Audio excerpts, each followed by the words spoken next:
వరం అంటే గంజాయి డ్రగ్స్ తెలంగాణ ఉద్యమంలో అంజశ్రీ గారి పాత్ర ఎన్నటికీ మరువలేనిదని మాజీ కేంద్ర మంత్రి దత్తాత్రేయ అన్నారు.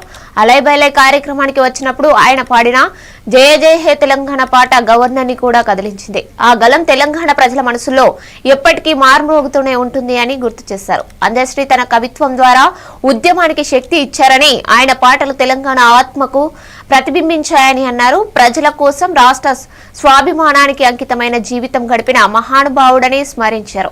అంజశ్రీ లాంటి కవులు సమాజానికి వెలుగులు నింపుతారు. ఆయన ఆత్మకు శాంతి చేకూరాలని మనసారా ప్రార్థిస్తున్నా అని దత్తాత్రేయ భావోద్వేగంగా పేర్కొన్నారు.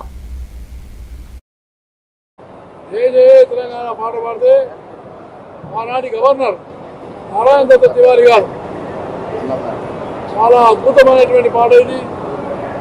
నాకు స్వాతంత్ర సమరయోధుల్లో ఉన్నటువంటి ఒక నా దేశ జీవితం గుర్తుకు వస్తుంది. కాబట్టి తెలంగాణ సంస్కృతి ఇంత గొప్పగా, తెలంగాణ సంస్కృతి ఇంత ప్రాముఖ్యత ఉందా అనేటువంటిది నాకు అవగాహన లేదు అని, ఒక ఈ పాట ద్వారానే నాకు తెలంగాణ ఏమిటనేది అర్థమైందని ఆనాటి గవర్నర్ నారాయణ దత్త తివారీ గారు అలైబైలై కార్యక్రమంలో చెప్పారు. కాబట్టి ఆ రకంగా ఆయన ప్రజా సమస్యల గురించి మనదంటూ ఏ మాత్రం కూడా నిస్వార్థమైనటువంటి సేవ అందించాడు.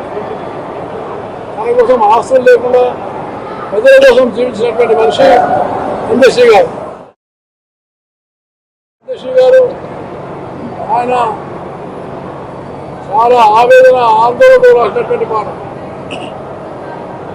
అంజశ్రీ గారు తెలంగాణ ఉద్యమంలో చాలా చురుకైనటువంటి పాత్ర వహించి లక్షలాది మందిని ప్రేరేపించినటువంటి నాయకుడు అంజశ్రీ గారు.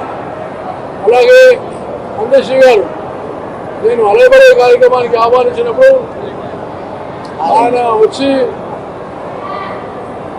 జయ జయ తెలంగాణ పాట పాడితే ఆనాటి గవర్నర్ నారాయణ దత్త తివారీ గారు చాలా అద్భుతమైనటువంటి పాట ఇది. నాకు స్వాతంత్ర సమరయోధుల్లో ఉన్నటువంటి ఒక నా దేశ జీవితం గుర్తుకు వస్తుంది. కాబట్టి తెలంగాణ సంస్కృతి ఇంత గొప్పగా, తెలంగాణ సంస్కృతి ఇంత ప్రాముఖ్యత ఉందా